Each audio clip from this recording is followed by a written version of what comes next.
Hey guys, today's video I'm going to show you how you can upload Reels on Instagram on highest quality. So first thing first, launch your Instagram. Make sure that your internet connection is faster. In case your internet connection is slower, this will also reduce your video quality. So make sure that is done. Second step, head over to your profile, select three-bar icon. Now as you do that, you will have to search for the option of media quality. If you cannot find it here, you may simply go ahead and search for it. If you see under your app and media, you will see data usage and media quality. Make sure data saver is turned off because at times when this is turned on, your media might not be uploaded into highest quality. So turn it off and select upload at highest quality.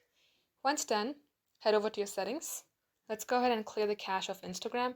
So select apps and then type in Instagram. In here, go for storage, simply clear the cache. Now likewise, restart your device and then launch your Instagram and this shall fix your problem.